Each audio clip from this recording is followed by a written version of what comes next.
We use so much technology in our daily lives, often without thinking about it. And wherever there's technology, there are scammers.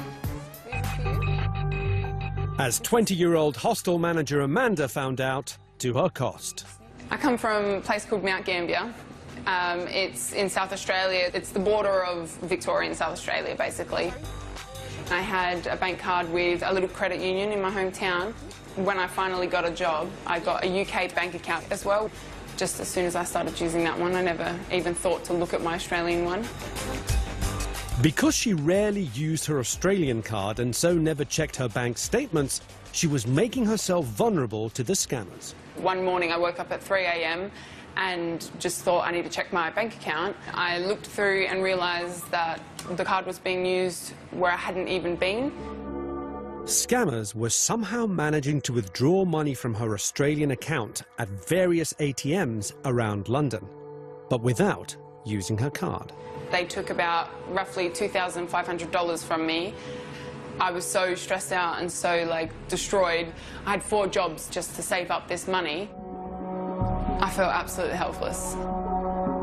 It was hard coming to a big city because, especially with that happening, I then realised that I'm this small little person in this huge world and so many things can go wrong.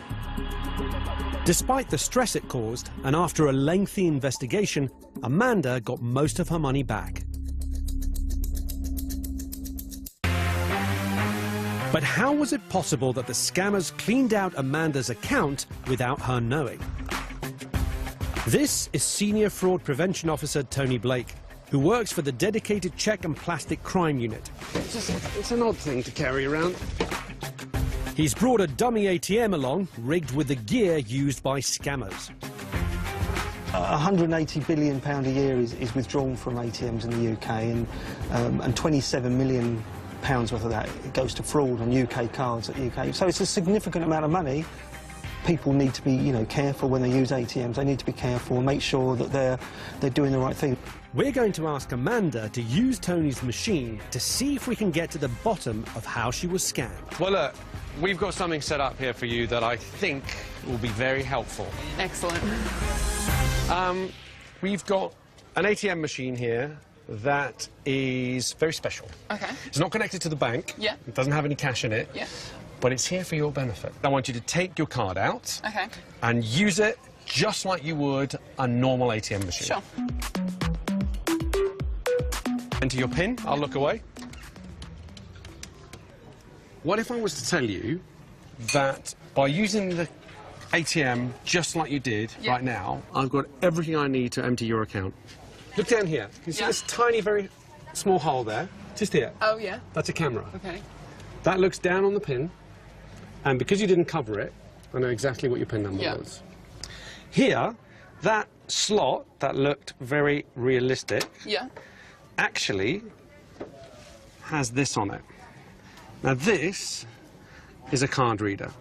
Okay. Okay, so what you see here is there's a little place here that once the magnetic stripe goes through there, it reads it, it stores it here.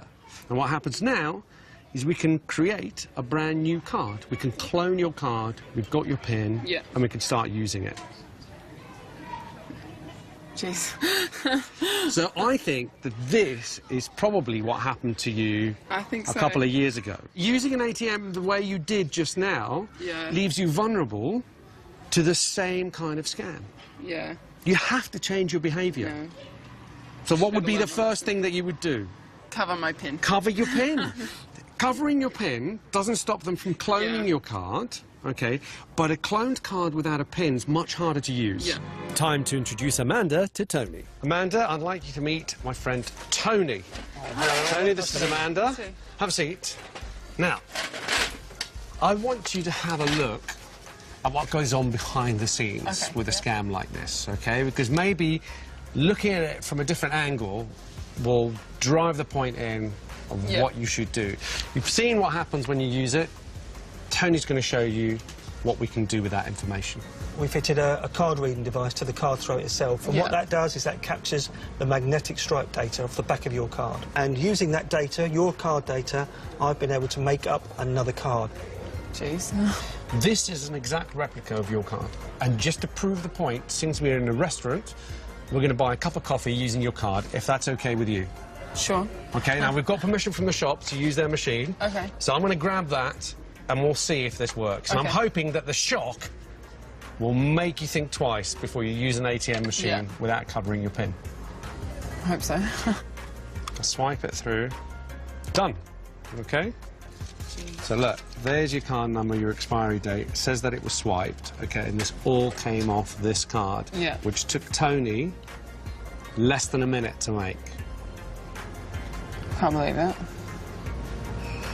So easy. And for this, you didn't even need your PIN number, Yeah. okay, because we swiped it through. Yeah, you didn't, did you? No. Oh, God.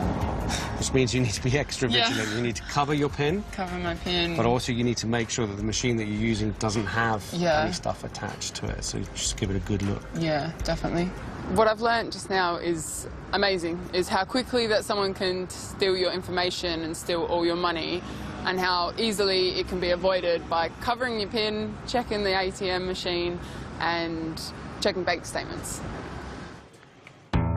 So remember, to keep one step ahead of the scammers, the most important thing is to cover your PIN. But you should also check that the machine hasn't been tampered with. Any suspicions? Call the police.